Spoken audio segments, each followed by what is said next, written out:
마녀의 관. 니콜라이 바실리에비치 고골. 낭독 구자형, 한나, 람, 제임스.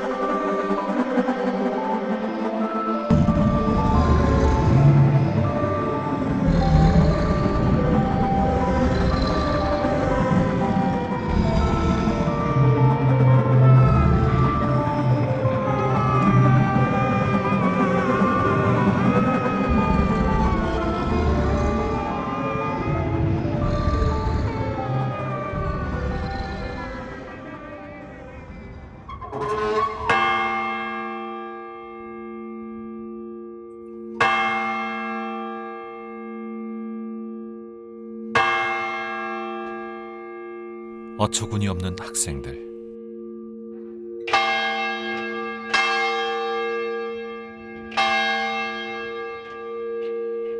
키예프 마을의 수도원엔 문 옆에 종이 매달려 있었다. 이 종소리는 아주 우렁찼다. 아침 일찍 이 종이 울려 퍼지면 온 마을의 이쪽 저쪽에서 학생들의 모습이 나타나 수도원으로 가는 길을 꽉 메운다. 이 수도원엔 신학교가 있었다. 그 신학교 학생들인 것이다. 1학년은 아직 소년이었다. 걸어가면서도 서로 밀고 밀리고 큰 소리로 웃고 소리를 지르고 하면서 시끄럽기 짝이 없다. 다들 옷이 말이 아니다. 윗옷 팔꿈치랑 바지 무릎이 성한 학생이 없다. 호주머니에는 새털로 만든 작은 필이며 딱지며 고깃빵 부스러기며 시시한 것들이 가득 들어있다. 심지어는 새끼 참새를 감추고 있는 장난꾸러기도 있다. 다들 교실 안에서 조용해졌을 때 갑자기 새끼 참새가 짹짹거리는 일도 있다. 그럴 때는 말할 것도 없이 선생님한테 호되게 얻어맞는 것이다. 2학년짜리는 걸음걸이부터 약간 점잖다. 옷차림도 되게 단정하다. 목소리도 약간 어른스럽다. 3학년쯤 되면 목소리는 이미 어른이나 다름없다. 호주머니 속에서 딱지 따위는 이미 찾아볼 수 없다. 들어있는 것은 담배뿐이다. 돈이 있으면 뱃속을 채울 생각만 한다. 심지어는 술 냄새까지 풍기는 녀석이 있을 정도다. 이런 학생들이 우글우글 학교로 가는 그 시간에 거리에서는 때마침 아침장이 선다. 길가에 노점을 펼치고 여자들이 별의별 것을 다 팔고 있다. 대개 먹을 것이다. 채소며 수박이며 생선 말린 것하며 소시지하며 그리고 벌꿀, 빵. 뱃속에서 꾸룩 소리가 저절로 나온다. 거리엔 갖가지 냄새가 물씬 풍긴다. 게다가 손님을 유혹하는 여자들의 소리가 또한 요란스럽기 짝이 없다. 여보세요, 손님.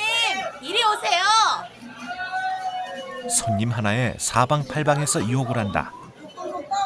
어서 오세요. 방금 익혀낸 특집빵이요. 롤빵, 빈빵, 꿀빵. 자자, 안 사면 손해요. 사려면 이걸 사세요. 고급 특제품이죠. 믿어지지 않거든 먹어보고 사세요. 뺨이 떨어지지 않도록 조심하고요. 팔뚝보다 더 긴 빵을 내밀었다 흔들었다 하면서 서로 손님 뺏기 경쟁이 벌어진다.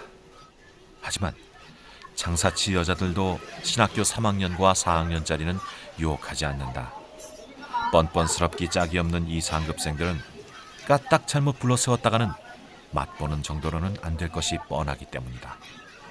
4시고 5시고 무더기로 덮쳐서 손이 모자랄 정도로 움켜쥐곤 달아나 버리는 것이다. 학교에 들어서면 학생들은 저마다의 교실로 들어간다.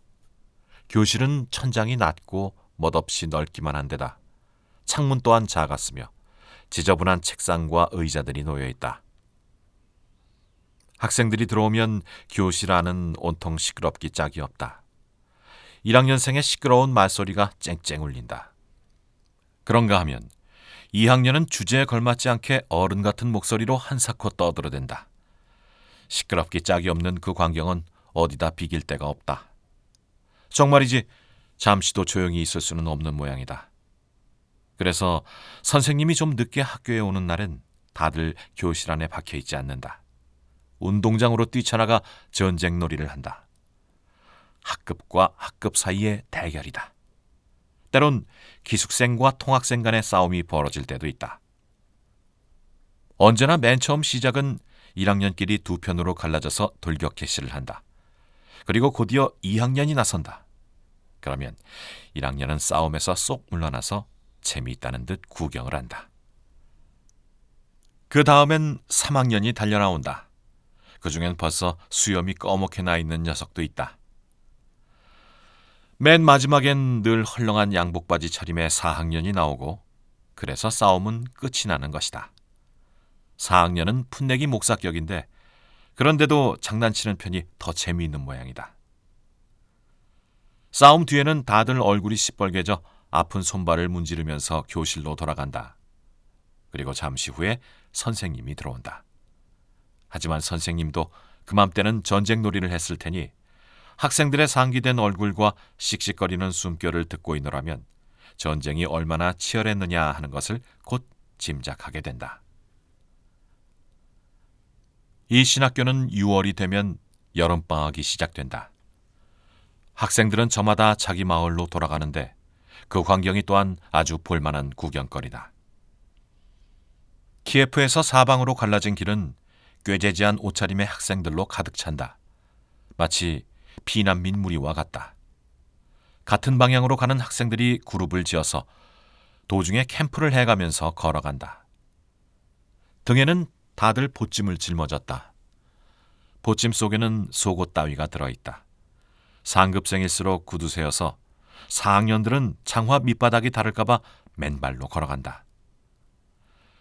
지팡이 끝에다 장화를 거꾸로 매달고 어깨에 메고 타박타박 걸어간다. 질척한 흙탕길이라도 태평하게 걸어간다. 헐렁한 양복바지를 무릎까지 걷어올리고 철썩철썩 흙탕물을 튀기면서 앞으로 나아간다. 길 가까이엔 군데군데 작은 마을이 있다. 농가가 네대째 몰려있다. 그러한 농가가 나타나면 궁에 빠진 학생들은 기쁨을 감추지 못한다. 네대집의 농가 중에서도 되도록 반반한 집을 향해서 일제히 달려간다. 그리고 창가에 쭉 늘어서서 그들의 장기인 찬송가를 높은 소리로 부르는 것이다. 정말 학생들이 대견하군 그래. 나이 지긋한 주인이 집에 있으면서 학생들의 찬송가 소리를 들으면 고마운 느낌으로 가슴이 뿌듯해져서 눈에 눈물이 글썽해가지고 할멈에게 이렇게 말하는 것이다. 여보게 할멈, 이 학생들의 노랫소리가 정말 대견해. 어서 뭘 좀 주지 그래. 왜 그 커다란 고깃덩이가 있었잖아. 큼직한 그릇에 고물 묻힌 경단을 수북이 담고 고깃덩이 그리고 맛있어 보이는 빵. 학생들의 보찜은 금세 불룩해진다. 어떤 집에선 닭을 산채로 주는 일도 있었다. 학생들은 지쳐서 질질 다리를 끌다시피 했지만 그것으로 기운을 되찾는다. 그리곤 저마다의 고향을 향해 여행을 계속하는 것이다. 하지만 차차 친구들의 수가 줄어든다. 도중에 하나둘 자기 마을이 가까워져 돌아가는 것이다. 그리고 마지막엔 집이 가장 먼 사람만 남게 마련이다.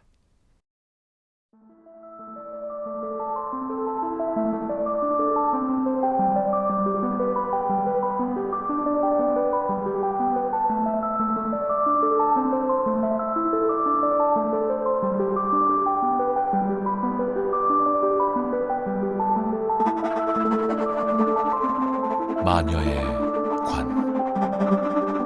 니콜라이 바실리에비치 고골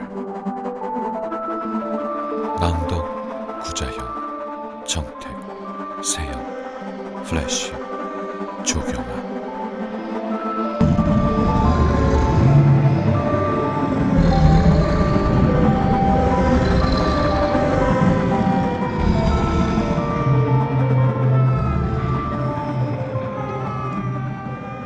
배고픈 세 사람.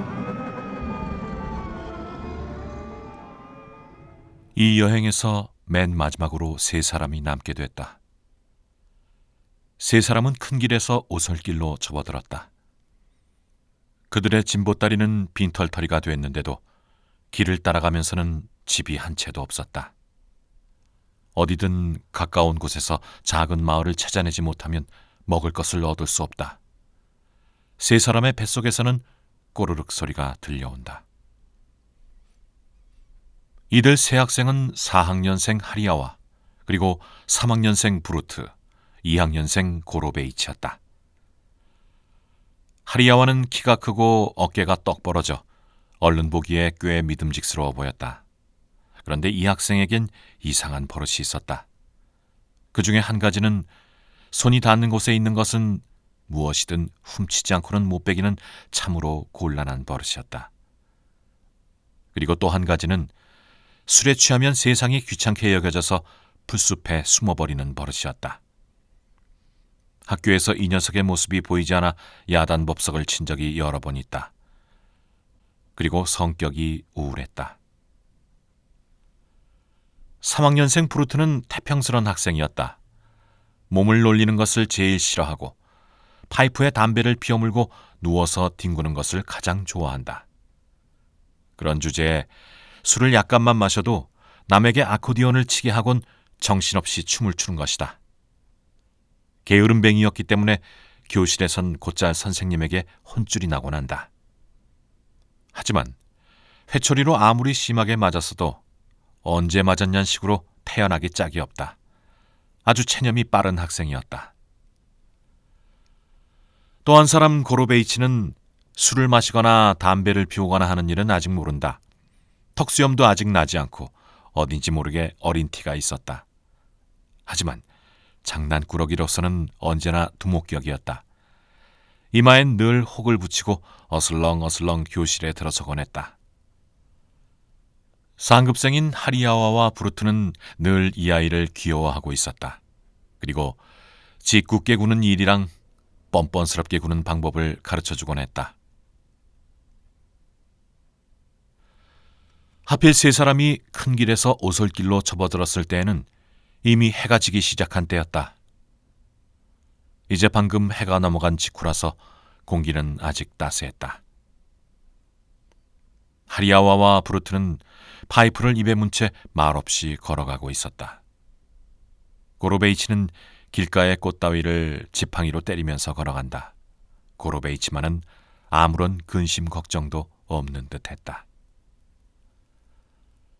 아득한 초원에 군데군데 커다란 나무가 서 있었다. 길은 구불구불 뻗어 있다. 평평한 언덕을 넘어서자 똑같은 언덕이 또 있었다. 자그마한 보리밭이 두어 군데 눈에 띄었다. 근처에 사람이 살고 있음이 분명하다. 세 사람은 싱긋 웃었다. 저절로 발걸음이 빨라졌다. 그런데 도대체 어찌된 셈일까? 보리밭이 눈에 띄고 나서 2시간 남짓 걸었는데도 집이라곤 아무 데도 보이지 않았다. 벌판은 저녁 노래 쌓이고 서쪽 하늘에 약간의 햇빛이 남아있을 뿐 세 사람의 배에서는 꼬르륵 소리만 들려왔다. 아이씨, 어떻게 된 거야? 집이 곧 나타날 것 같더니만. 하고 브루트가 화를 냈다. 제일 상급생인 하리아와는 역시 입을 꾹 다문 채 벌판을 둘러봤다. 하지만 아무 말도 않고 그대로 걸어가기만 했다. 브루트와 고로베이치도 하는 수 없이 뒤따라가기 시작했다. 그러나 잠시 후 브루트가 또 발걸음을 멈췄다. 정말 뭐 이런 데가 다 있어. 뭐든지 좀 보이면 안 돼? 늘 태평스럽기만 한 브루트인데 이제는 더 이상 참을 수 없는 모양이었다. 너답지 않게 왜 그래? 좀 침착하라고. 좀 더 걸어보자. 어딘가에는 마을이 있지 않겠어? 하리아와가 파이프를 입에 문 채 말했다. 하지만 이렇게 걸어가는 동안에 해는 이미 넘어가고 어두운 밤이 됐다. 하늘은 온통 시커먼 구름이 뒤덮여 있는지 별빛도 보이지 않고 달도 나올 것 같지 않았다. 저기 이거 길 맞아? 글쎄 말이야. 좀 이상하다고는 느꼈지만 그러고 보니 세 사람은 아까부터 길을 벗어나 있었던 모양이다. 브루트는 다리를 휘저 열심히 길을 찾았다. 어디가 길이야? 에이씨, 어디가 길이냐 말이야! 브루트는 신경질이 나서 이렇게 소리쳤다. 글쎄 말이야. 이렇게 어두워서야.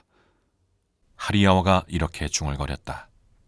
그리곤 절벽 같은 어둠 속을 네 발로 기어다니면서 열심히 손으로 더듬어 보았다. 하지만 여우굴에다 손을 집어넣고 기절할 만큼 놀랐을 뿐 길은 아무 데서도 찾아볼 수 없었다. 널따란 벌판은 어디까지나 한없이 어둠 속에 고요하기만 했다. 세 사람은 고픈 배를 움켜쥐고 죽기를 다해 참아가면서 자꾸만 걸어갔다. 하지만 가도 어두운 벌판뿐이다. 마침내 브루트가 참을 수 없었던지 될 대로 되란 듯이 두세 번을 크게 소리쳐 보았다. 어이! 어이!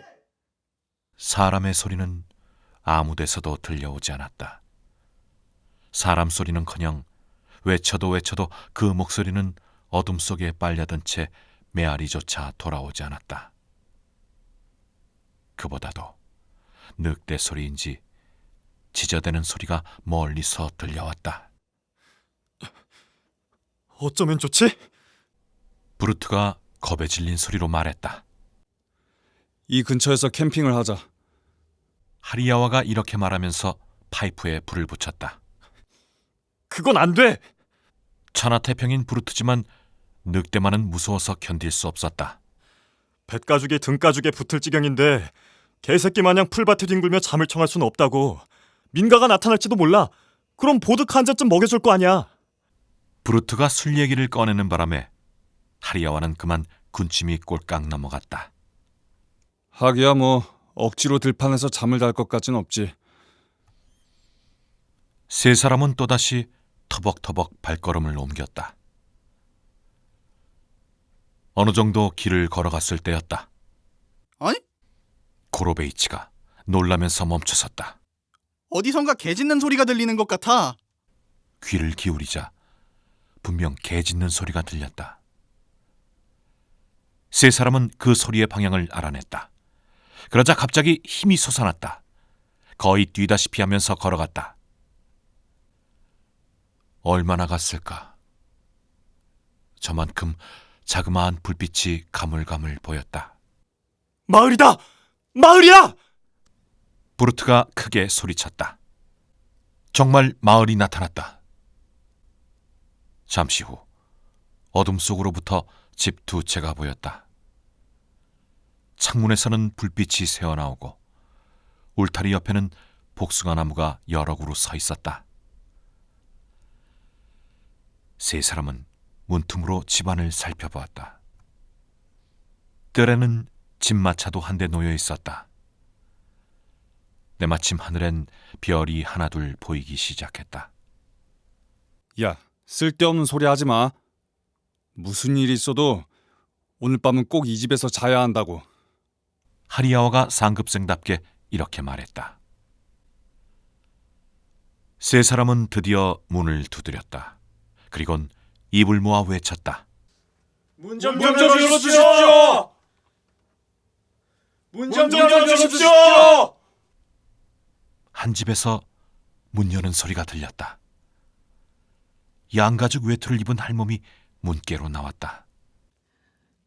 거기 누구요? 할멈은 목신 소리로 물었다. 할머니, 제발 부탁입니다. 오늘 밤 여기서 좀 자고 가게 해주십시오. 길을 잃고 헤매는 중입니다. 당신들은 누구요? 저희들은 나쁜 사람이 아닙니다. 안심하십시오. 신학교 학생인 하리아와 브루트, 그리고 고르베이치라고 합니다. 그래. 사정은 딱하지만 안 되겠는걸. 뜰 아니고 집 아니고 꽉 차 있다고. 학생들을 재워줄 만한 곳은 아무 데도 없어. 보아하니 다들 멀쩡한 것 같군 그래. 아닙니다. 그렇지 않습니다. 다 알고 있어요. 너희들 같은 뜨내기들을 채워주었다가 볼장 다 보라고. 집이 이렇게 허술한데 다 부숴버리면 어쩌려고. 신학교 학생이라고 거짓말 마. 하느님을 공부한다면서 술이나 퍼마시고 행패나 부리고 뻔뻔스런 녀석들 뿐이야. 집이 부서지면 큰일이지. 자, 어서 나가. 너희들을 채워줄 곳은 없어. 할머니, 그런 말씀 마시고 재워주십시오. 우리를 불쌍하다고 생각해 주십시오. 그들은 있는 정성을 다해 우는 소리를 했다. 할머니, 제발 부탁입니다. 저희들은 주 예수님을 믿으며 살아가고 있습니다. 할머니가 말씀하시는 그런 사람들이 아닙니다. 할머니, 만일 저희들이 무슨 나쁜 짓을 했을 때는 어떤 벌을 주셔도 달게 받겠습니다. 제발 부탁입니다. 아무데라도 좋으니 하룻밤만 묵어 가게 해주십시오. 세 사람이 너무나 간절하게 부탁하므로 할머니는 잠시 고개를 갸우뚱하면서 생각해봤다. 그럼 채워주기로 하지. 안으로 들어와요. 그 대신 한 사람씩 따로따로 자도록 해. 셋이서 한 자리에 있으면 무슨 짓을 저지를지 모르거든. 저희들은 아무 소리 안 할 테니 할머니 좋을 대로 하십시오. 그저 재워주시는 것만으로 고맙죠. 하리야와는 마음이 푹 놓여 이렇게 말했다. 그런데요, 할머니. 집 안으로 들어서면서 브루트가 처량하게 말했다. 무슨 뱃가죽이 등가죽에 붙어버린다는 말들을 흔히 하죠. 사실 저희들은 아침부터 여태껏 아무것도 먹지를 못했어요. 저것 보라고. 좀 잘해주니 바로 뻔뻔스러워진다니까. 우리 집에는 오늘은 아무것도 없어요. 할머니, 저희들이 뭐 공짜로 재워달라는 건 아니에요. 내일 아침에 숙박비를 다 지불하겠습니다. 브루트는 이렇게 말하면서 장난스럽게 목을 움츠렸다.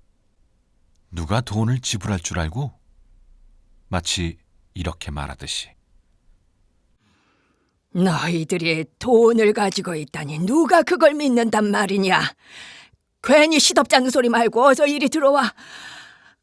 아이고, 골치 아픈 학생들이 뛰어들어왔군. 할멈이 대놓고 말하는 바람에 브루트는 그만 실망하고 말았다. 하지만 이때 말린 생선 냄새가 풍겨왔다. 브루트는 문득 하리야와의 버릇이 생각났다. 아하, 벌써 슬쩍 했구나. 어깨를 나란히 하고 걸어가는 하리야와의 호주머니로 눈을 돌려보았다. 아니나 다를까. 하리야와의 호주머니가 불룩하게 부풀어 있었다.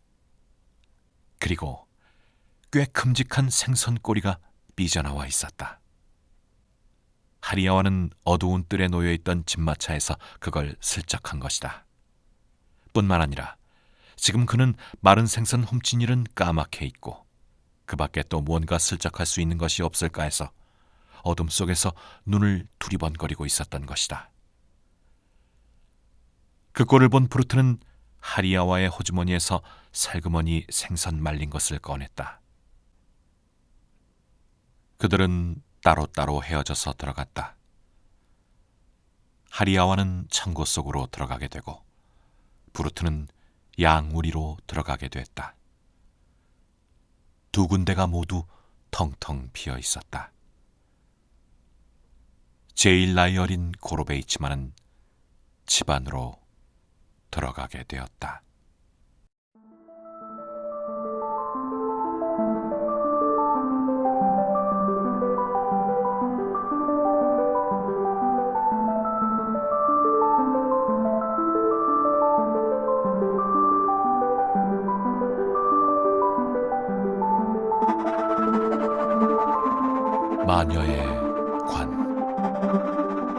니콜라이 바실리에비치 고골. 낭독 구자현, 정택.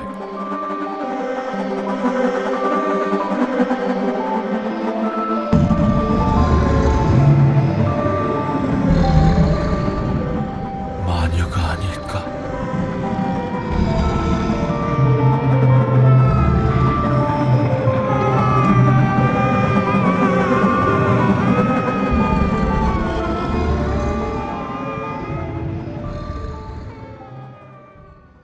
브루트는 양의 우리 속에 혼자 있게 되자 마른 생선을 뜯기 시작했다. 그리곤 바로 먹어치웠다. 자, 이제 약간 뱃속을 달랠 수 있겠군. 하면서 브루트는 어두운 우리 속을 빙 둘러보았다. 그 할멈은 나를 어떤 곳에다 처박아 놓았을까? 이렇게 생각했을 때 판자 칸막이 저쪽에서 돼지 한 마리가 불쑥 코를 내밀었다. 이런 개새끼! 에이씨! 누굴 바본 줄 아나? 브루트는 내민 돼지 코를 발길로 힘껏 걷어차 주었다.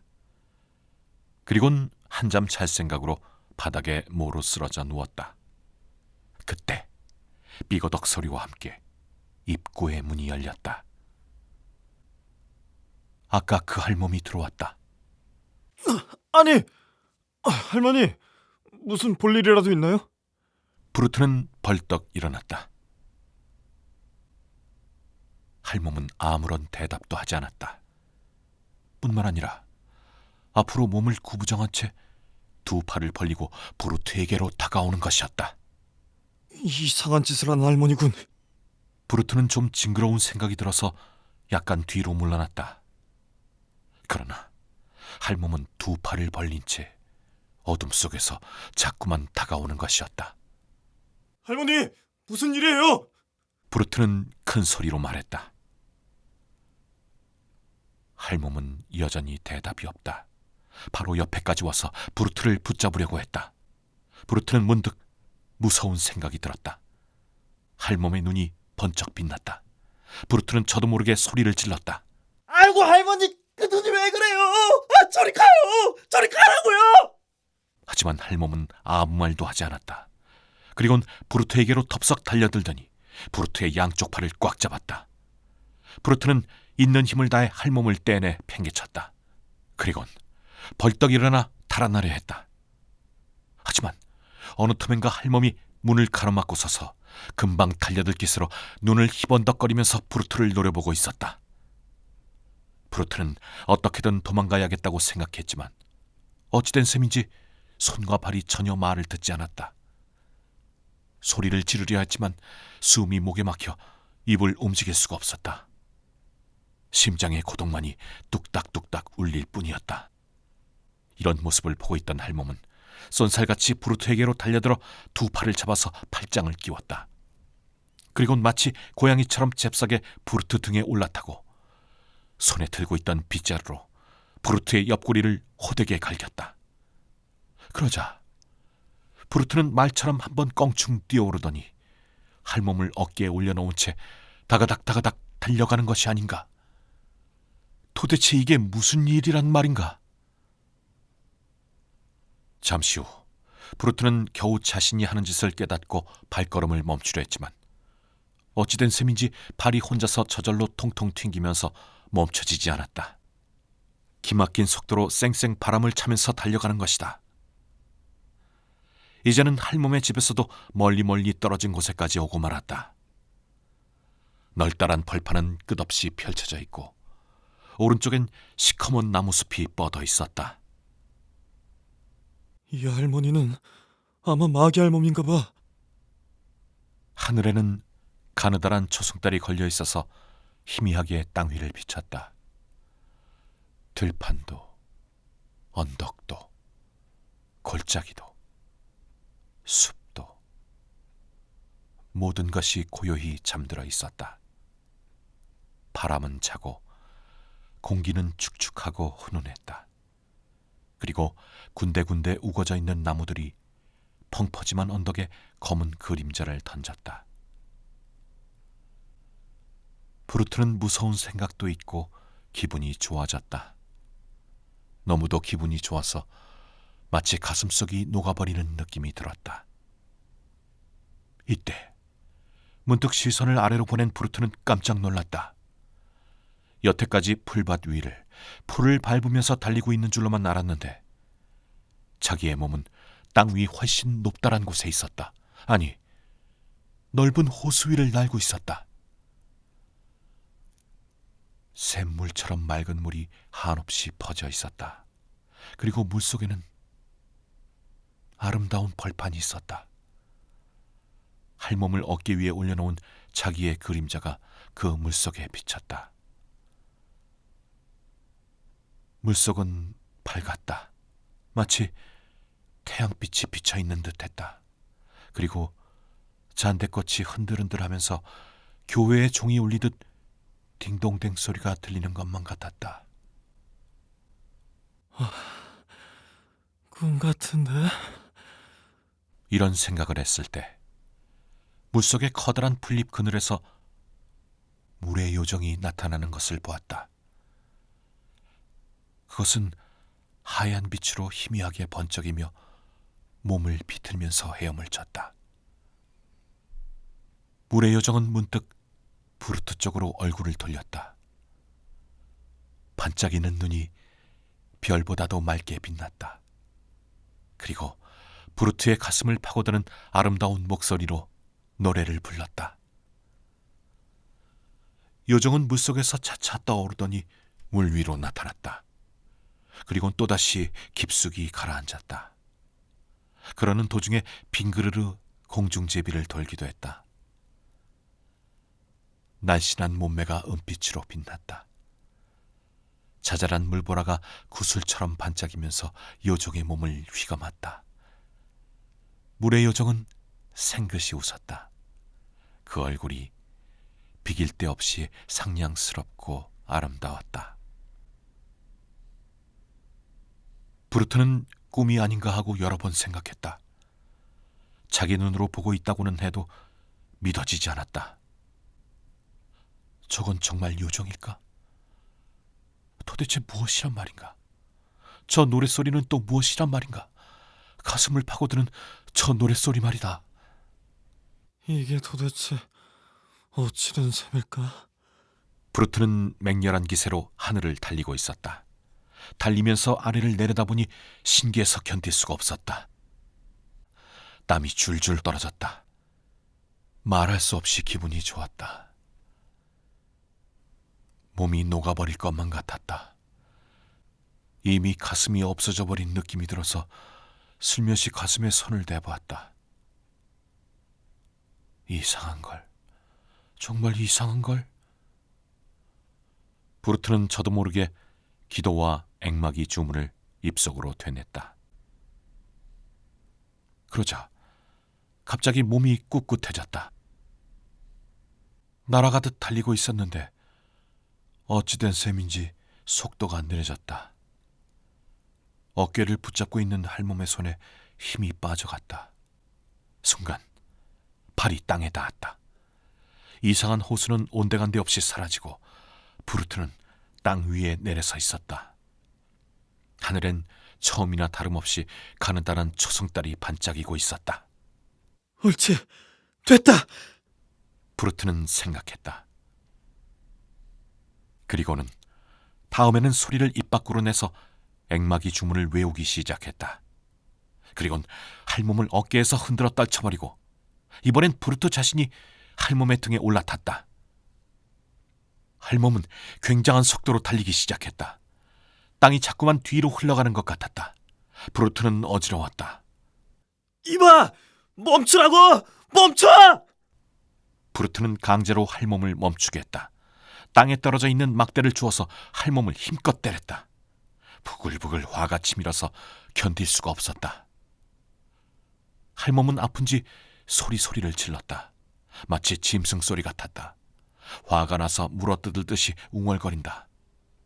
하지만 차차 약해져서 어느 틈엔가 곱살스러운 목소리로 변해갔다. 이상하다. 정말 이상하다. 할멈의 그 고운 목소리는 마치 방울을 울리듯 조용조용한 목소리였다. 아니, 이 할머니가 정말 늙은 할멈이란 말인가? 브루트는 생각했다. 이때 할멈은 이젠 틀렸어. 이렇게 중얼거리더니 털썩 쓰러져 버렸다. 브루트는 할멈의 얼굴을 들여다보았다. 때마침 동쪽 하늘에 아침 해가 떠오르는 순간이었다. 할멈의 얼굴 위에 상쾌한 아침 햇살이 비쳤다. 브루트는 앗! 하고 소리치고 말았다. 지금 자기 발 아래 쓰러져 있는 사람은 꾀재지한 할멈이 아니라 머리를 흐트러뜨린 채 쓰러져 있는 젊고 아름다운 여자였다. 브루트는 어처구니가 없었다. 정말인가 싶어서 몇 번이고 눈을 비비곤 했다. 아름다운 여인은 눈에 눈물이 가득히 괴어있고 괴로움을 못 이기는 소리로 신음하고 있었다. 그 흉측스럽던 할멈이 물밑의 요정과 같은 이처럼 아름다운 여인으로 둔갑을 하다니 믿을 수 없었다. 도저히 믿어지지 않았다. 브루트는 신기한 생각과 무서운 생각으로 가슴속이 꽉 차 있었다. 발, 다리, 턱 할 것 없이 마구 덜덜 떨렸다. 브루트는 그 농가로 다시는 가고 싶지 않았다. 그렇다고 지금 자기가 있는 곳이 어딘지도 전혀 알 길이 없었다. 그리하여 브루트는 키예프 마을로 다시 돌아가기로 마음먹었다. 브루트는 이 이상한 사건들을 돌이켜 생각하면서 키예프 마을로 가는 길을 재촉했다. 키예프 마을엔 신학교 학생은 하나도 남아있지 않았다. 대부분 자기 마을로 돌아간 상태였다. 또 그 중에는 대지주 집에 가정교사로 취직한 사람도 있었다. 또 아무런 목표도 없이 여행을 떠난 사람도 있었다. 농촌에 가기만 하면 돈이 없더라도 치즈며 고기 만두며 보리떡은 얼마든지 대접받을 수 있었던 것이다. 신학교 기숙사는 횡댕그렁하니 비어 있었다. 브루트는 구석구석 찾아봤지만 먹을 것이라곤 빵 조각 하나 떨어져 있지 않았다. 브루트는 온몸에 맥이 탁 풀렸다. 하리아와와 고로베이치, 그들과 함께 걸어갈 때와 다름없이 뱃속이 텅 비어 있었다. 하지만 좋은 생각이 떠올랐다. 브루트는 아침장이 서 있는 거리로 향했다. 여인네들이 물건을 버려놓고 앉아있는 사이를 휘파람을 불면서 3차례쯤 오르내렸다. 맨 끝 가게에 리본이며 총알이며 차바퀴 따위를 파는 가게가 있었다. 브루트는 그 가게 아주머니에게 상냥하게 웃으면서 말을 걸었다. 가게 아주머니하고는 이내 친해졌다. 덕분에 저녁 나절엔 벚나무에 둘러싸여 있는 아주머니네 집에서 고기며 떡이며 둘이 먹다가 하나가 죽어도 모를 정도로 맛있는 음식을 배불리 먹을 수 있었다.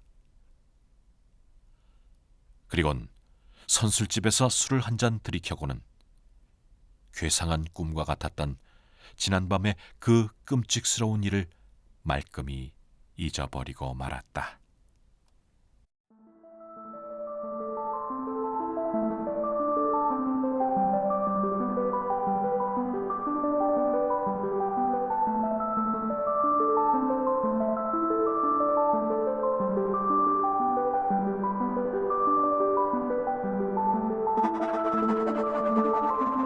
마녀의 관, 니콜라이 바실리에비치 고골. 낭독 구자형, 태준, 정택, 전수.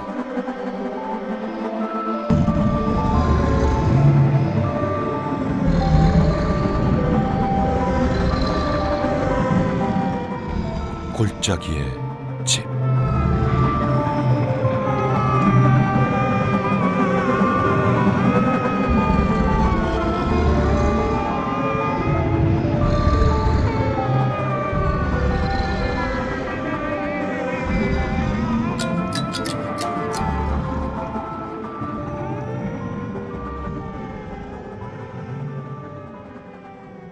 그로부터 얼마 후 키예프 고을에는 이상한 소문이 퍼졌다. 키예프에서 50km쯤 떨어진 곳에 넓은 땅을 가지고 있는 지주가 있었는데 그 지주의 외동딸이 어느 날 산책하러 나갔다가 어찌된 셈인지 온몸이 상처투성이가 돼서 금방 죽을 듯이 겨우 집으로 돌아왔다는 것이다. 그리곤 아가씨는 나는 이제 다 죽게 됐습니다. 키예프 신학교에 호모 브루트라는 학생이 있을 테니 내가 마지막 숨을 거둘 때는 그 사람을 불러서 기도를 드려주십시오. 했다는 것이다. 브루트는 이런 소문을 신학교의 학장에게 듣게 됐다. 학장은 브루트를 학장실로 불러서 이야기를 들려준 다음 그 지주가 자네를 데려오도록 사람을 보내왔더군.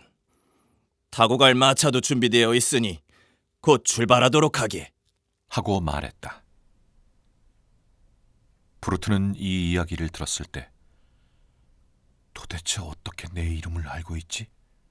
하고 이상해했다. 너무나 이상한 일이라서 기분이 좋지 않았다. 어쩐지 불길한 일이 일어날 것만 같은 느낌이 들어서 거절하기로 했다. 그러자 학장은 엄숙하게 말했다. 브루트, 나는 자네한테 그 집으로 가달라고 부탁하는 것이 아니야. 지시하는 거야. 아마 내 말을 듣지 않으면 나중에 어떤 결과를 가져올지 짐작할 수 있겠지. 한마디 대꾸도 할 수 없었다. 브루트는 하는 수 없이 학장실에서 물러나오면서도 속으로는 어떻게든 도망을 쳐야겠다 라고 생각하면서 계단을 내려왔다. 뜰에는 마차가 한 대 놓여 있었다. 어처구니 없이 높다란 마차였다. 기왓장을 굽는 아궁이만큼이나 컸다. 그리고 40대로 보이는 남자 6이 마차 옆에 모여 있었다. 6사람은 모두 하나같이 주름이 붙어있는 고급 원단의 코트를 입고 있었다. 부잣집 지주의 고용인이 분명하다. 또 그들은 모두 얼굴에 흉터가 나 있었다. 아마 전쟁에 나가서 공훈을 세운 사람들인가 보다. 다들 힘께나 있어 보였다. 젠장을. 저놈들과 함께 간다면 아무리 발버둥을 친댔자 도망갈 방법은 없겠는걸. 브루트는 맥이 탁 풀렸다. 하지만 다시 기분을 돌이키고 말을 건넸다. 와, 여러분 안녕하십니까? 그래. 학생인가 보군. 저를 데리러 오셨다죠? 이거 수고가 많습니다. 그런데 마차가 대단히 크군요. 타고 가는 기분도 아주 좋겠는데요. 브루트는 마차에 올라탔다. 6사람 중 한 사람은 마부였다. 그 사람만이 마부 자리에 타고 나머지 5사람은 브루트 옆에 탔다. 고을에서 사들인 여러 개의 물건자루를 골고루 늘어놓고 자기들 자리를 만들었다. 다들 말이 없었다. 수다 떨기를 좋아하는 브루트가 말을 걸어도 글쎄 그런가? 라고 할 뿐 입을 열지 않기로 작정이라도 한 듯 싶었다. 브루트는 부자인 지주란 어떤 사람이며 또 온몸에 상처를 입고 죽어간다는 딸이 어떻게 자기 이름을 알고 있는지 모든 일이 궁금하기 짝이 없었다. 그래서 이것저것 물어봤지만 6 남자는 철학지 하나 되는지 시무룩해서 거들떠보지도 않았다. 마차는 계속 달렸다. 7월의 활짝 갠 날이라 몹시 무더웠다.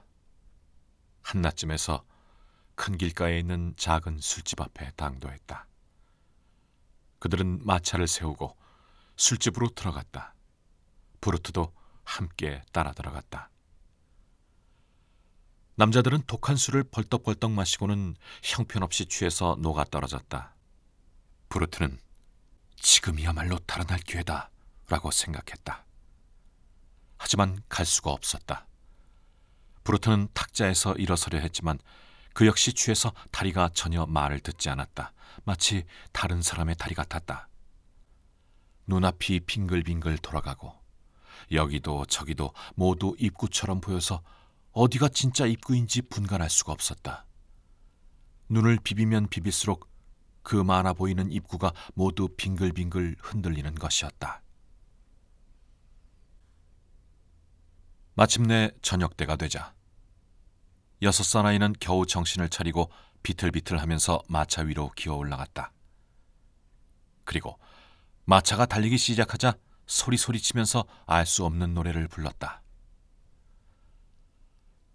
마차는 몇 차례나 길을 잃고 헤매면서 밤중까지 달려갔다. 마지막으로 가파른 비탈길을 내려갔다. 어두운 밤이었지만 골짜기에는 울타리가 보였고 울타리 뒤에는 지붕도 보였다. 여기가 아마 대지주가 산다는 마을인 듯 싶었다. 마차는 문 안으로 들어갔다. 문 안쪽엔 헛간 비슷한 건물이 늘어서 있었다. 정면에 솟아있는 커다란 건물이 지주가 사는 건물인 듯했다.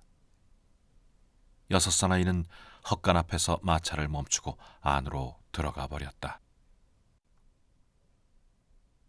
브루트는 저택의 형편을 살펴보려고 둘러봤지만 머릿속이 흐리멍덩해서 굴뚝이 학장의 모습으로 보이곤 했다.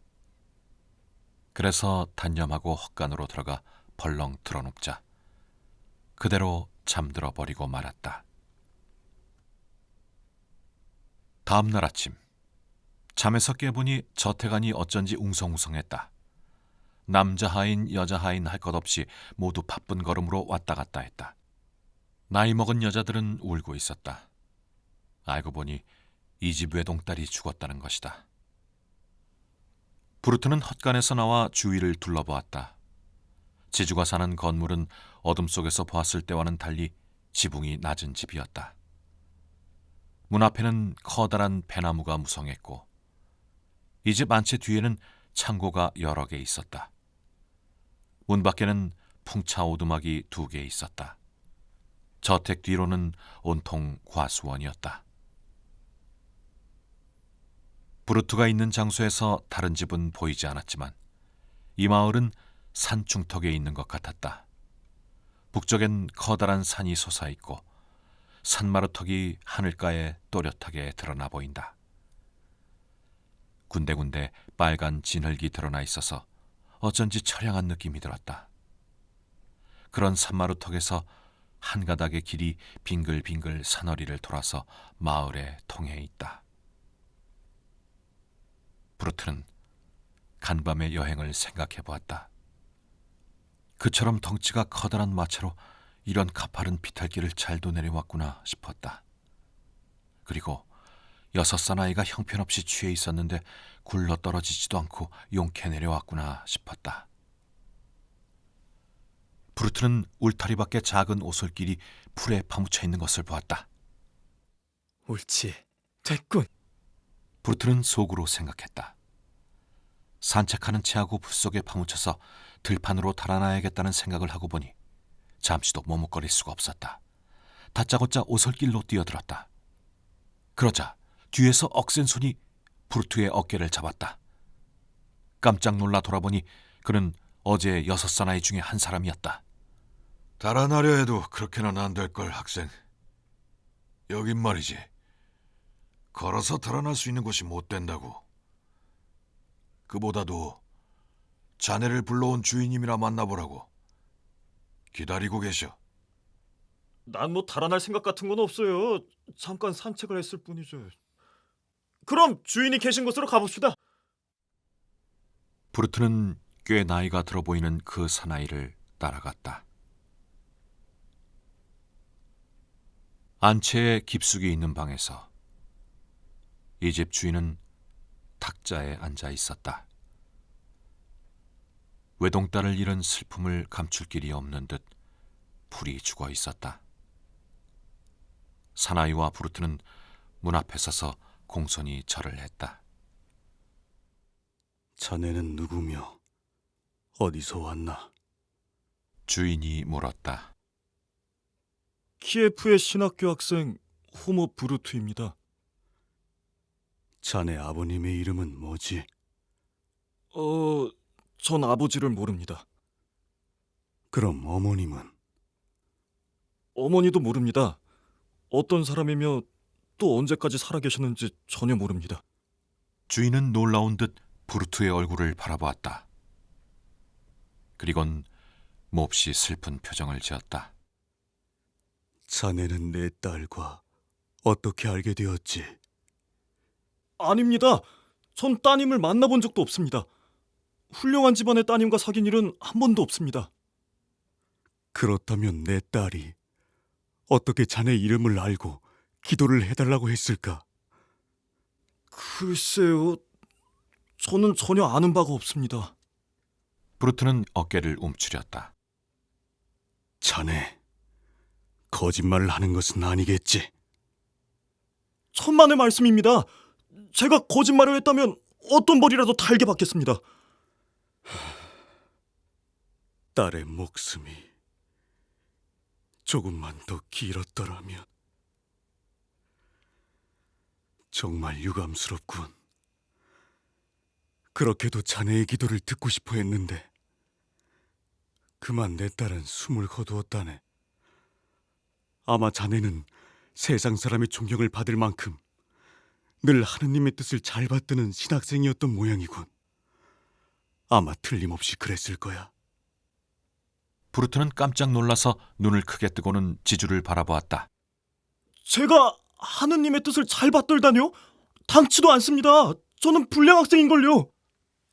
하지만 내 딸이 자네의 이름을 말했을 때는 무슨 까닭이 있었던 거겠지.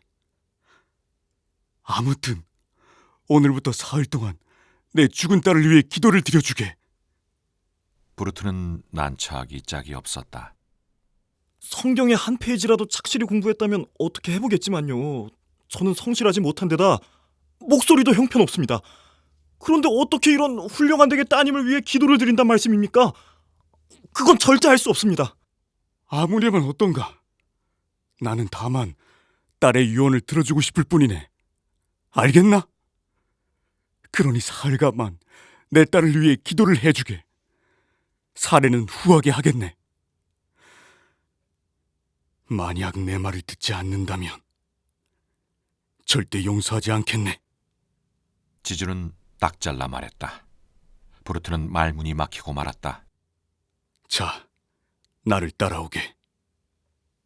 지주는 일어서서 넓은 방을 가로질러 맞은편 방문을 열었다. 부르트는 지주를 따라가면서도 어쩐지 마음이 내키지 않았다.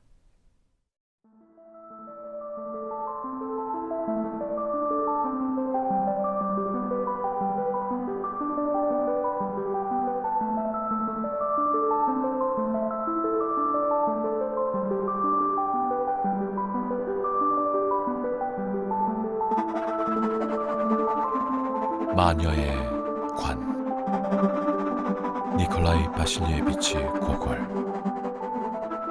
낭독 구자형 전승 정택 성우 정훈석 최한석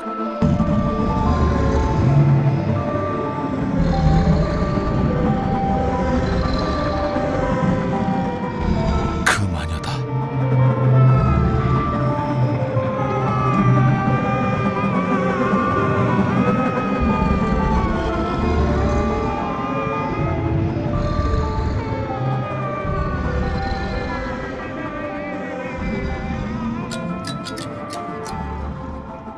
방에는 융단을 쫙 깔아놓았다. 방 한가운데는 금빛술이 달린 벨벳을 씌워놓은 책상이 있었다. 책상 위에 딸의 시체가 놓여 있었다. 그리고 높다란 촛대 위에서는 촛불이 환히 타고 있었다.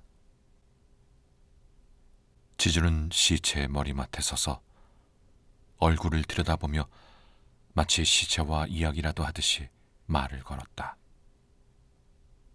귀여운 내 딸아, 나는 분하게 짝이 없단다. 누가 널 이렇게 죽게 했단 말이냐? 무슨 원한이 있길래 너를 죽였단 말이냐? 그걸 알 길이 없구나. 만일 그걸 안다면 나는 내 이 손으로 그놈의 가슴에 당금을 꽂아줄 거다. 그리고 그놈의 시체를 벌판에 던져서 매나 독수리의 밥으로 만들 테다. 불에서 견딜 수가 없구나. 앞으로 나는 아무런 즐거움도 없이 외롭게 세상을 살아가야만 한다. 그걸 생각하면 가슴이 찢어질 것만 같구나. 지주는 눈물 때문에 목이 맸다. 브루트는 딸을 향한 지주의 지극한 사랑에 감동했다. 그리곤 시체의 머리맡으로 눈을 돌렸다. 거기 조그만 책상 위에 성경이 놓여 있었다. 그렇지. 저걸 읽으면 사흘쯤이야 어떻게 얼버무릴 수도 있겠다. 그럼 내 주머니엔 금화가 두둑이 들어온단 말씀이지. 브루트는 이런 생각을 하면서 시체 가까이 다가가 시체를 쳐다보지도 않고 기도문을 외기 시작했다. 잠시 후 주인은 밖으로 나갔다. 브루트는 살며시 시체의 얼굴을 보았다. 그때 브루트는 너무 놀라 숨이 막혔다. 눈앞에는 이렇게도 아름다운 여인이 있을까 싶을 정도로 아름다운 여인이 누워 있었다. 도저히 죽었다고 볼 수 없을 정도였다. 금방이라도 반짝 눈을 뜰 것만 같았다. 눈처럼 흰 이마에 초승달처럼 가느다란 눈썹이 눈 위에 나란히 있었다. 사과처럼 붉은 입술은 금방 상냥하게 미소 지을 것만 같았다.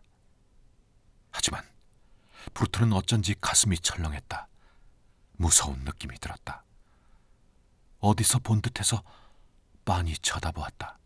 그리고 오싹 소름이 끼쳐서 소리쳤다. 그 마녀다! 브루트는 정신없이 기도문을 외웠다. 분명히 자기가 막대로 때려 죽인 그 마녀가 아닌가.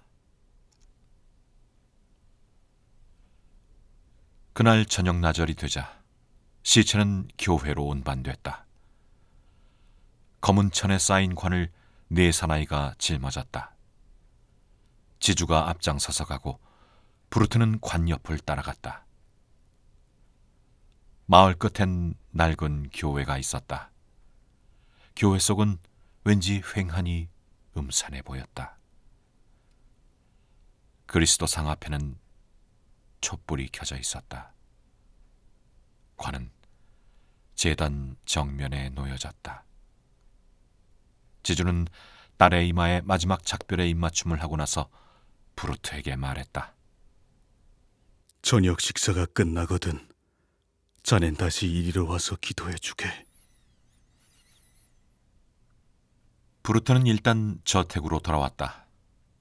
이윽고 많은 사람이 식당으로 모여들었다. 식당은 저택에서 일하는 사람들뿐 아니라 장사치들까지 모여 담소를 나누느라 소란스러웠다. 저녁 식사 때가 되자 좀처럼 얼굴을 내밀지 않던 마부 일행들도 식당으로 들어왔다. 브루트는 지난밤 일을 생각하고 싶지 않아 사람들 사이에 끼어 주거니 받거니 수다를 떨어댔다. 잠시 후 여자 요리사가 무럭무럭 김이 오르는 팥단지를 커다란 접시에 듬뿍 담아 가져왔다. 그리곤 여러 사람의 한가운데에 놓았다. 사람들은 팥단지 떡을 꼬챙이에 끼워서 소리 없이 허겁지겁 먹기 시작했다. 배가 부르자 사람들은 다시 수다를 떨기 시작했다. 오늘의 화제는 단연 이 집 외동딸에 대한 것이었다. 젊은 양치기 사나이가 사람들을 둘러보면서 이렇게 말했다. 그런데 그게 정말일까? 죽은 아가씨가 마녀라는 둥 악마라는 둥 그런 소문이 자자하던데 말이야. 아하, 그 소문 말이군. 머리가 하얀 영감이 신이 나서 말했다. 맞아, 그 아가씨는 마녀야. 틀림없다니까. 닥쳐이! 공연이 쓸데없는 소리 쫙쫙 해. 또 다른 노인이 나무랐다. 하지만 말하기 좋아하는 백발 영감은 입을 다물지 않았다. 뭐라고? 닥치라고? 이게 닥칠 일인가? 그 아가씨는 내 등을 타고 앉아서 마구 달리게 했단 말이야. 정말이라고. 내가 당한 일이니 확실한 증거지.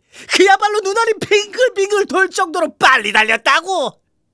하지만 마녀라는 것을 알 만한 무슨 표식이라도 있었나요? 젊은 양치기가 호기심 어린 표정으로 물었다. 그런 거야 없었지만 악마가 뭐 그렇게 간단히 정체를 드러낼 줄 알아? 하긴 뭐 그러긴 하지만 그 모든 표식이 있었을 텐데 말이야. 듣자 하니 마녀에게는 작은 꼬리가 있다고 하던데. 다른 노인이 말했다. 이런 이야기를 듣는 동안 브루트는 죽은 아가씨에 대해서 좀 더 자세한 것이 알고 싶어졌다. 그래서 옆에 앉아있는 사람에게 말을 걸었다. 듣자 하니 아가씨가 마녀라는 소리가 들리던데 정말입니까? 죽은 아가씨가 혹시 누구한테 안갚음을 당했다든지 아니면 누구를 죽였다든지 그런 일이 있었나요? 아무렴 여러 가지 일이 있었지. 얼굴이 넙죽한 사나이가 옆에서 말참견했다. 사냥 깨지기 미키터 일만 해도 그렇고 또 그 밖에도. 미키터 일이라니 무슨 일인데요? 브루트가 되물었다. 그 이야기라면 스피리드 보고 하라고 하는 게 좋을걸? 가장 잘 알고 있거든. 스피리드는 신바람이 나서 에헴 하고 헛기침을 한 번 하고는 짓거리기 시작했다.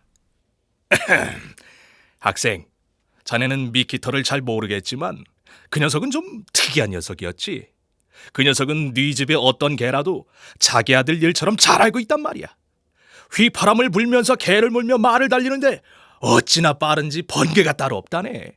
게다가 그 녀석 술은 또 어찌나 잘 마시는지 보드카 한 병을 단숨에 마시고도 끄떡없었거든. 정말 멋진 녀석이었어.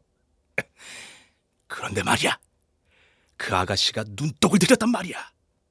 그런데 아가씨에게 귀염을 받게 되면서부터 그 녀석은 전혀 딴 사람이 됐지 뭐야. 아주 겁쟁이가 됐어. 개 이름을 잘못 부르질 않나, 말을 잘못 부려 넘어지게 하질 않나. 도대체 말도 안 되는 행동을 하더군. 그러던 어느 날 그 녀석이 아가씨를 등에 태우고는 깡충깡충 뛰더니 넓디 넓은 들판을 막고 달렸다는 거야. 어디를 갔었는지는 모르지만 어쨌든 집에 돌아왔을 때는 뼈하고 가죽만 남도록 말라서 결국에는 마구간에서 쓰러져 죽었지 뭐야. 에이, 아까운 녀석이지. 세상에 둘도 없는 사냥개지기였는데 말이야. 에이. 스피리드의 이야기가 끝나자 슈프튼 부인의 이야기는 알고 있나? 백발 영감이 말을 꺼냈다. 무슨 이야기인가요? 브루트가 물었다. 신학교에서 그런 건 가르치지 않는 모양이구만. 내 말해주지. 이 마을에는 슈프튼이라는 남자가 살고 있지. 어느 날 밤 슈프튼이 나가고 부인 혼자 있는데 개가 멍멍 짖으면서 문을 자꾸만 긁더래. 아기를 겨우 재운 부인은 화가 나서 난로에 불쏘시개를 손에 쥐고 살며시 문으로 가서 다짜고짜 문을 열었다지 뭐야. 그러자 열린 문틈으로 그 개가 쏜살같이 뛰어들어 잠들어 있는 아기한테 달려들었다네. 근데 그게 개가 아니고 아가씨더라 그 말이야. 이거 정말 놀랄 일이 아닌가? 그런데 더 놀라운 건 평소에 그렇게도 아름답던 아가씨의 눈이 이글이글 타고 있었다지 뭔가. 그리곤 아기의 목을 물어뜯고 피를 빨아먹더래. 슈프튼 부인은 끔찍한 장면에 기겁하고 밖으로 뛰쳐나가려고 했지만 문이 꽉 닫혀서 아무리 해도 열리지 않았대. 그래서 타락으로 올라가 떨고 있었다지. 그런데 아기 피가 모자랐는지 다음에는 타락에 있던 슈프튼 부인한테 달려들어 물고 늘어졌지 뭔가. 아침이 돼서 슈프튼이 돌아와 보니 부인은 온통 물어뜯겨 피투성이가 돼 있고 거의 숨이 끊어질 지경이 되어 종일토록 헛소리만 하다가 마침내 다음 날 죽어버렸다네. 그 마녀가 아가씨였는지는 확실하진 않지만 아무튼 마녀의 소행인 것만은 틀림없어. 영감은 이야기를 끝내고 나서 뽐내듯이 사람들을 천천히 둘러보며 파이프에 불을 붙였다. 그러자 사람들은 저마다 마녀 이야기를 자랑하듯 털어놓았다. 그들의 말에 따르면 마녀는 남자들의 파이프를 훔치거나 아가씨들의 머리카락을 잘라가거나 하는 하찮은 장난을 치는가 하면 사람의 생피를 빨아먹기도 한다는 것이었다. 다들 이야기 듣기에 시간 가는 줄 모르고 있다 보니 어느덧 밤이 깊어 있었다. 그러자 사람들은 모두 황급히 자기 집으로 뿔뿔이 돌아갔다. 자, 학생, 이제 교회로 갈 시간이군. 그래. 백발 영감이 브루트의 등을 떠밀듯 말했다.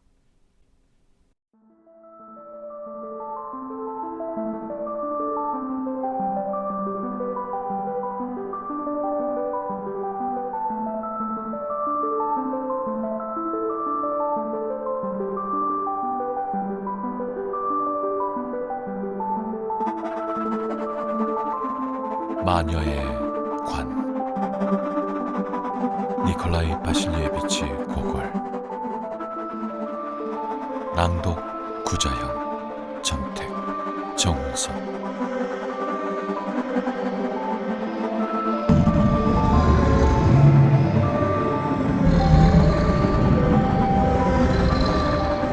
죽은 사람이 살아나서.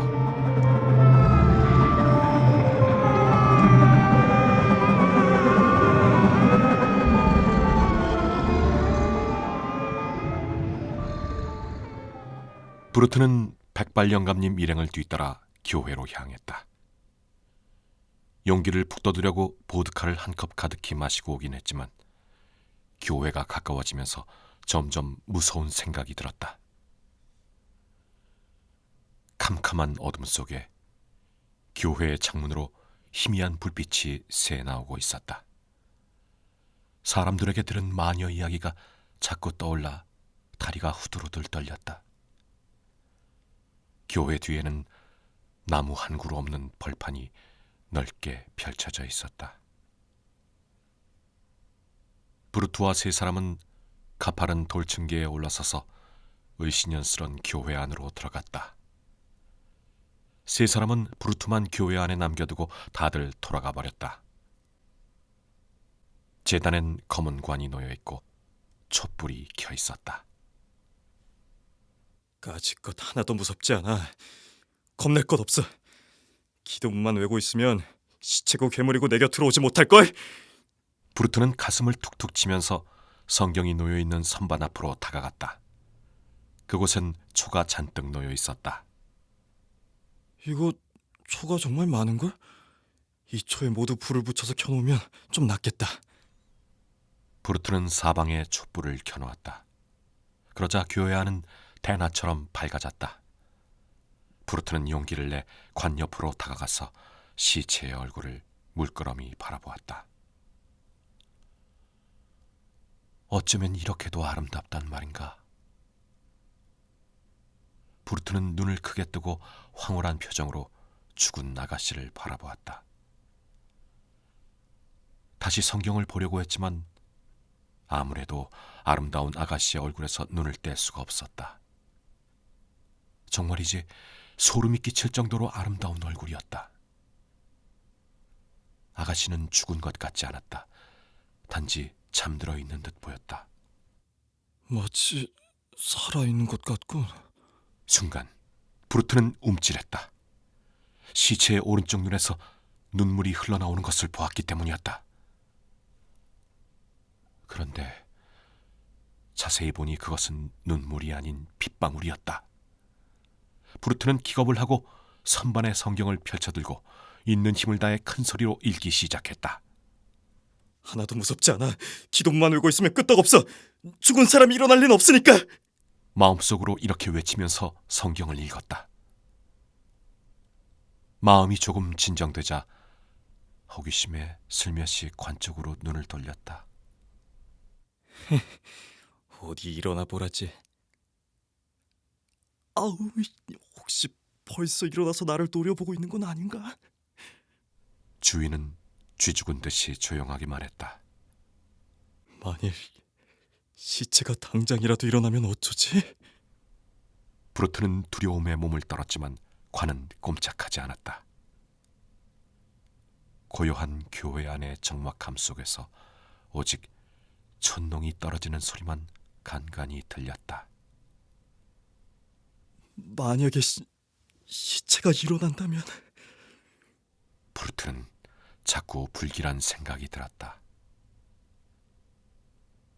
그때 다시 관 쪽을 바라본 브루트는 숨이 멎는 듯했다. 이게 웬일일까? 시체가 일어나서 관 속에 앉아 있는 것이 아닌가? 브루트는 얼른 눈길을 성경으로 돌렸다 다시 관 쪽을 보았다. 그런데 시체는 이미 관 속에서 서 있었다. 그 다음엔 두 손을 앞으로 내밀어 허공을 더듬으면서 관 밖으로 나와 교회 안을 슬금슬금 거닐기 시작했다. 그러더니 브루트를 향해 곧장 다가왔다. 간담이 서늘해졌다. 브루트는 자기 주위에다 서둘러 동그라미를 그려놓고 정신없이 기도문을 외워댔다. 시체는 동그라미 근처에서 멈춰섰다. 어떻게 해도 동그라미 안으로 들어올 수는 없는 듯 싶었다. 그 자리에서는 진짜 죽은 사람처럼 얼굴색이 변해 있었다. 그리곤 파드득 이를 갈면서 눈을 번쩍 떴다. 그러나 눈은 보이지 않는 모양이었다. 이쪽 저쪽 손으로 더듬거리면서 헤매는 것이었다. 아마 브루트를 잡으려고 애쓰는 듯 싶었다. 그리고 얼마 후 시체는 단념하고 도로관으로 들어가더니 서서히 드러눕는 것이었다. 브루트는 이미 살아있는 기분이 아니었다. 이윽고 관이 소리 없이 공중으로 날아오르더니 쌩소리를 내면서 횡댕그렁한 교회 안을 날아다니기 시작했다. 브루트는 엉겁결에 목을 움츠렸다. 하지만 이번에도 동그라미 속에는 들어오지 못했다. 그 사실을 알고 브루트는 열심히 기도문을 외웠다. 잠시 후 관은 제자리에 돌아가서 움직이지 않았다. 하지만 다음 순간 시체는 납덩이처럼 파래져 소리 없이 일어섰다. 하지만 이때 멀리서 쳤다구는 소리가 들려왔다. 그 순간 시체는 무너지듯이 관 속으로 꺼져 들어갔고 광소리와 함께 관 뚜껑이 닫혔다. 브루트의 가슴은 마구 방망이질을 했다. 식은땀이 월칵 솟아나왔다. 쳤다구는 소리에 용기를 얻어서 성경을 여러 페이지나 단숨에 읽어버렸다. 날이 밝을 때쯤에서 백발 영감이 데리러 왔다. 브루트는 저택으로 돌아와 잠자리에 들었다. 하지만 좀처럼 잠이 오지 않아서 꾸물거리다가 심한 피로 때문인지 어느 틈엔가 깊이 잠이 들고 말았다. 잠에서 깨어났을 때는 이미 한낮이었다. 간밤의 일이 꿈만 같았다. 부엌에 나가 술을 약간 마시고 나니 정신이 들었다.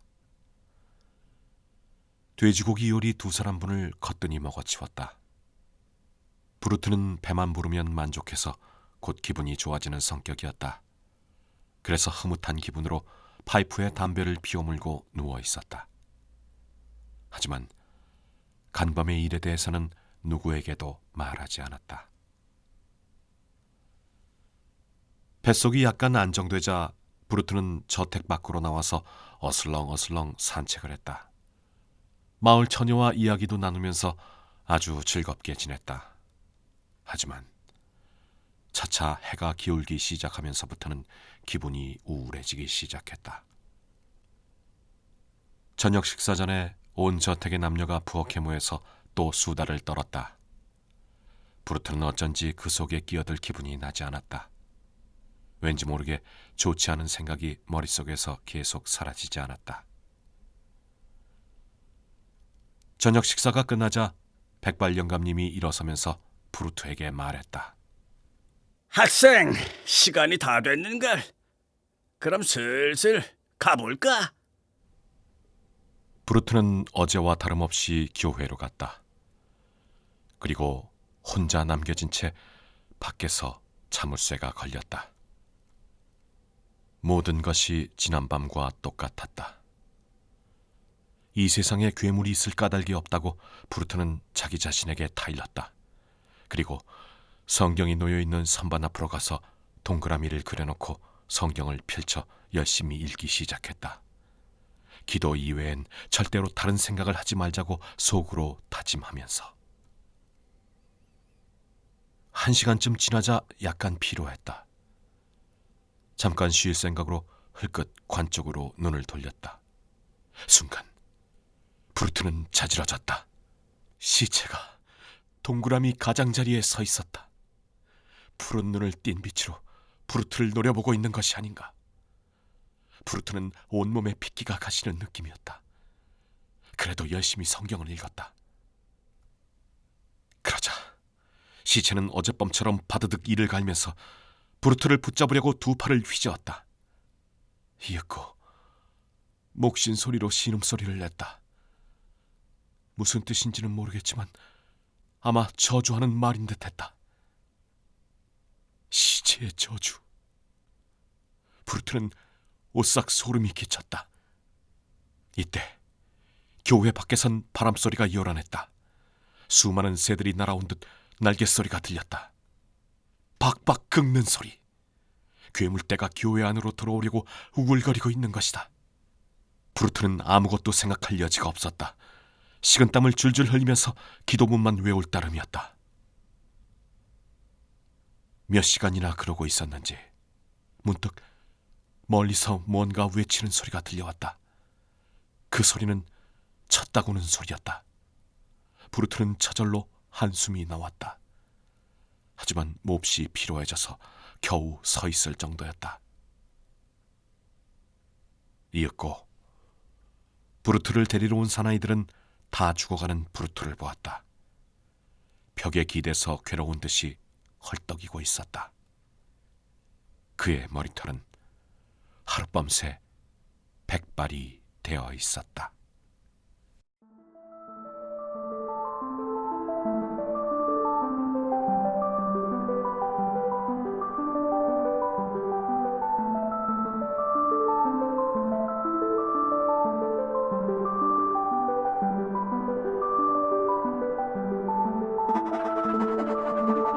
마녀의 관. 니콜라이 바실리에비치 고골. 낭독 구자형. 정택. 전승. 정운석.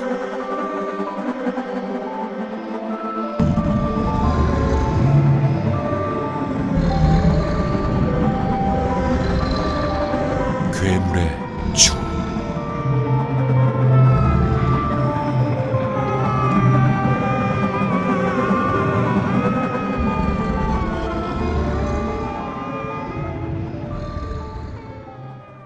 브루트는 남자들의 부축을 받으면서 저택으로 돌아갔다.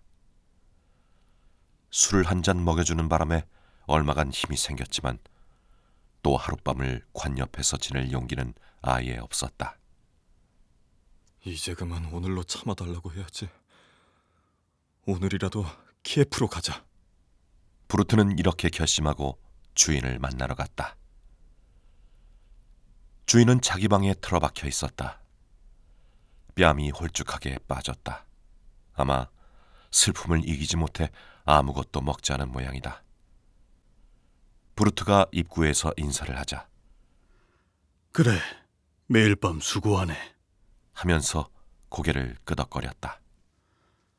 어때? 제대로 하고 있나?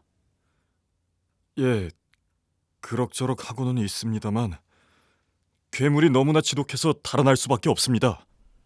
그게 무슨 뜻인가? 따님의 일입니다. 그걸 말씀드리면 어르신께서는 분명 화를 내실 겁니다. 저는 다만 따님의 영혼이 천당으로 가도록 기도를 드릴 뿐. 뭐라고? 똑똑히 말해보게. 그래, 내 딸이 어쨌다는 거야? 따님의 영혼이 악마에 씌워서 헤매고 있습니다. 아무리 기도를 해도 아무런 효과가 없습니다. 저런, 가엾게 시리. 기도를 해주게나. 기도를 해줘. 제발 구해주게나. 모처럼의 말씀이지만 도저히 제 힘으로는 할 수가 없습니다. 이제 하룻밤만 지나면 되지 않겠나? 사례는 얼마든지 하겠네. 저는 이제는 교회에 가는 일은 딱 질색입니다. 브루트는 분명하게 거절했다. 그러자 주인은 정색을 하면서 말씨도 거칠어졌다. 그건 안 돼. 여기는 신학교와는 달라. 우리 집 회초리 맛이 얼마나 지독한 것인지 자네는 알고 있겠지.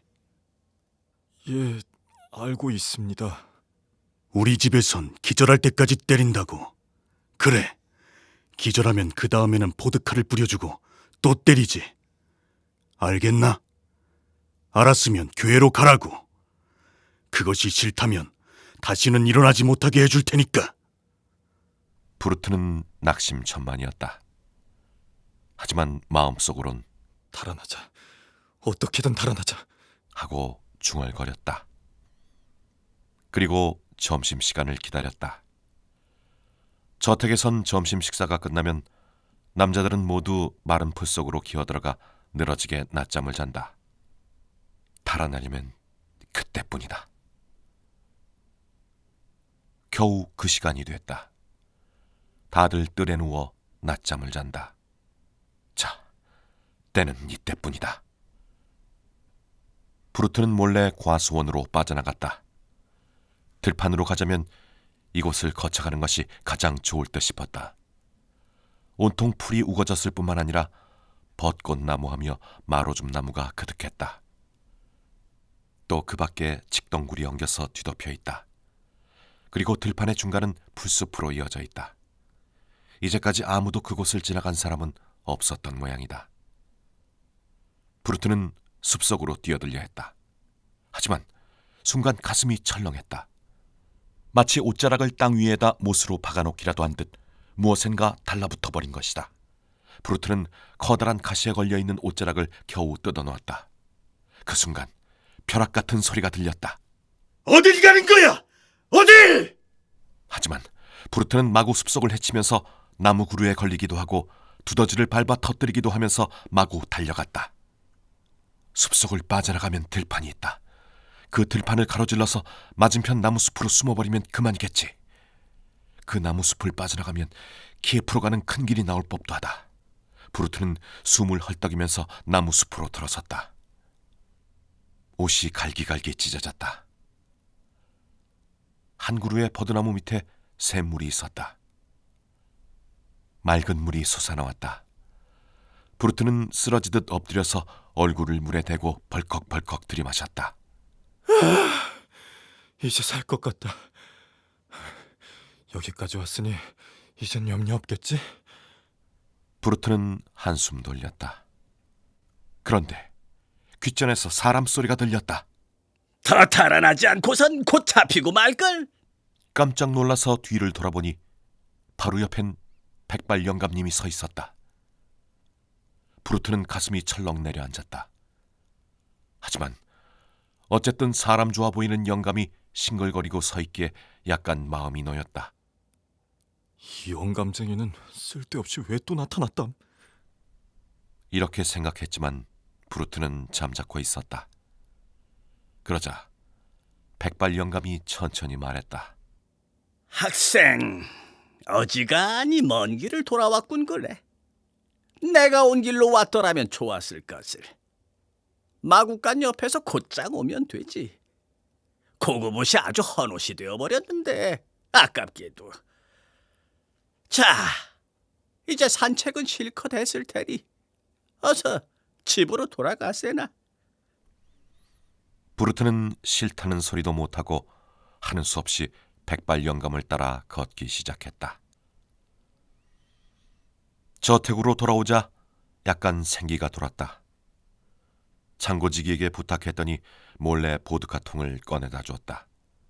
그렇게 창고지기하고 둘이서 거의 반통이나 마셨다. 브루트는 형편없이 취해서 혀가 돌지 않는 소리로 고래고래 외치고 짓거리고 하다가 땅바닥에 쓰러져서 그대로 골아떨어졌다. 저녁 식사 시간이 되었다. 브루트는 얼굴에 물을 끼얹는 바람에 눈을 떴다. 아직도 몹시 취해 있었다. 저녁 식사를 하면서 제법 큰 소리를 쳤다. 술 때문에 머릿속이 희미해서 무서운 생각을 다 잊고 있었던 것이다. 죽은 사람이나 마녀 따위가 무서워서 오금을 못 펴다니 말도 안 되지. 적어도 나에게는 무서운 것이라곤 아무것도 없다고. 백발 영감은 이렇게 짓거리는 브루트를 보고 싱긋 웃었다. 맞았어. 정신 바짝 차리라고, 학생. 자, 시간이 다 됐네. 어서 가볼까? 제 길을 또 나서는군, 저 영감쟁이가. 브루트는 몹시 못마땅했지만 하는 수 없이 일어설 수밖에 없었다. 좋았어, 가자고. 교회로 가는 도중에도 브루트는 쉴 새 없이 짓거리고 또 두리번 사방을 둘러보곤 했다. 하지만 백발 영감은 잠자코 있었다. 주위는 캄캄절벽이었다. 멀리서 늑대의 으르렁거리는 소리가 들려왔다. 개 짖는 소리조차도 어쩐지 무시무시한 느낌이었다. 저건 늑대가 아니고 뭔지 모르겠지만 다른 짐승 소리 같군. 브루트가 중얼거렸다. 교회에 도착하고 보니 오늘 밤은 더욱더 무시무시했다. 이윽고 브루트는 또 교회에 혼자 남게 됐다. 모든 것이 여전히 지난밤과 다름없었다. 정면엔 그 끔찍스러운 마녀의 관이 조용히 놓여 있었다. 어쩐지 오싹 소름이 끼치는 광경이었다. 무섭다니 절대로 무서워하지 않을 테다. 브루트는 다시 성경이 놓여있는 선반 옆으로 다가갔다. 자기 주위에다 동그라미를 그려놓고 오직 성경 읽기에만 전력을 다했다.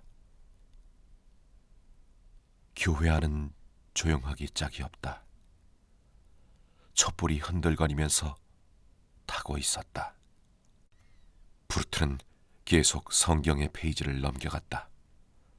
하지만 그것은 건성으로 있는 것이었으며 입으로 아무렇게나 나오는 대로 주워 섬기고 있었다. 이거 안 되겠는걸?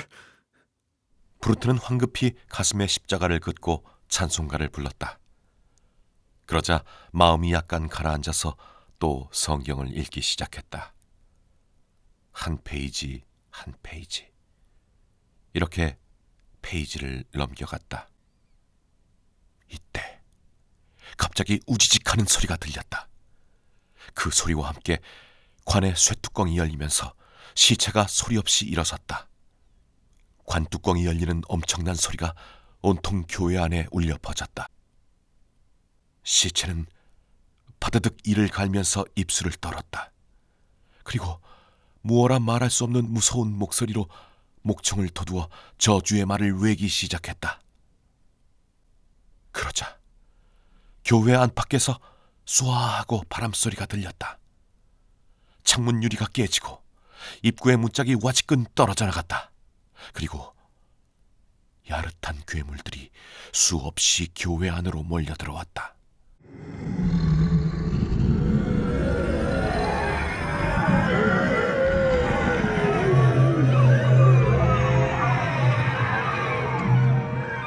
벽, 천장, 바닥 할 것 없이 손톱으로 박박 긁으면서 뛰고 날고 하며 브루트의 모습을 찾아다녔다. 동그라미 속의 브루트가 그들 눈엔 보이지 않는 모양이었다. 닥치는 대로 긁어대는 박박 소리가 자꾸 들려왔다. 브루트는 아직도 좀 남아있던 술기운이 싹 가셔버렸다. 정신없이 성경을 읽었다. 괴물들이 당장 자기 몸에 닿을 것만 같은 느낌이 들었다. 돌아다니는 수많은 괴물들 중에는 천장에 닿을 것만 같은 큰 놈이 있었다. 머리를 불어헤치고 눈알이 이글이글 타는 듯했다. 머리엔 전갈의 집게 같은 것이 여러 개 돋아나 있어서 마치 더듬듯이 하며 브루트를 찾고 있다. 하지만 동그라미 때문에 브루트의 모습을 보지는 못하는 모양이다. 브루트는 그 집게가 당장이라도 자기 쪽으로 오는 것이 아닌가 싶어서 쳐다보지 않을 수 없었다. 땅의 요정을 데리고 와. 땅의 요정을. 시체가 부르짖었다. 그러자 교회 안은 잠잠해졌다. 잠시 후 땅바닥이 흔들릴 정도의 굉장한 발소리가 들려왔다.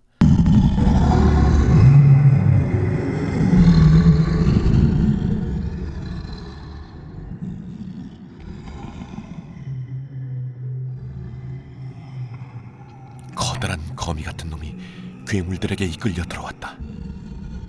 그런데 그놈은 사람과 마찬가지로 다리가 2개 있었다.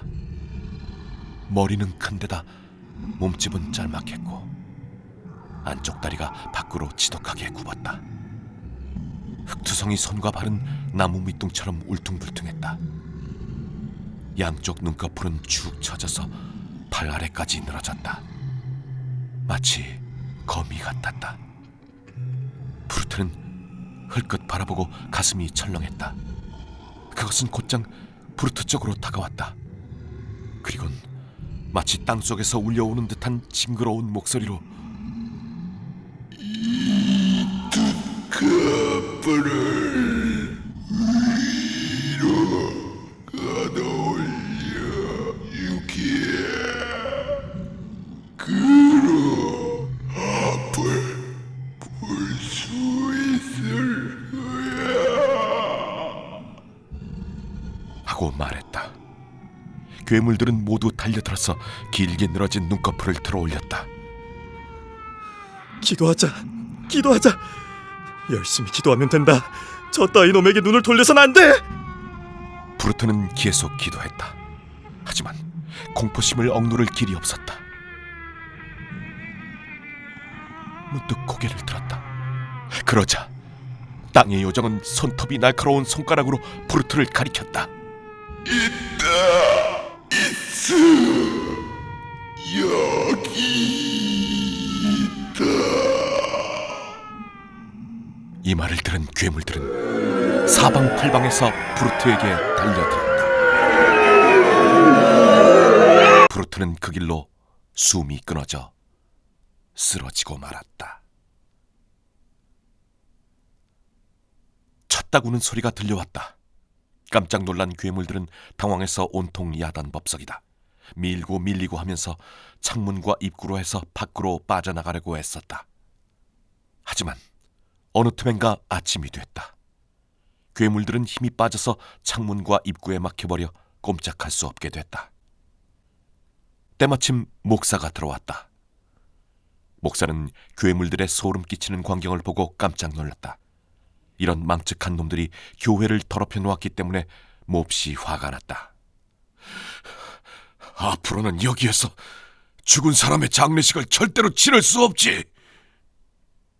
그 후 다시는 교회를 사용할 수 없게 됐다. 그런 까닭으로 지금은 잡초에 묻혀버려 어디에 그 교회가 있었는지 흔적조차 알 수 없게 됐다. 아무도 그곳에 가본 사람은 없다. 하지만 괴물들이 빠져나간 허물이 지금도 남아있을지 모를 일이다.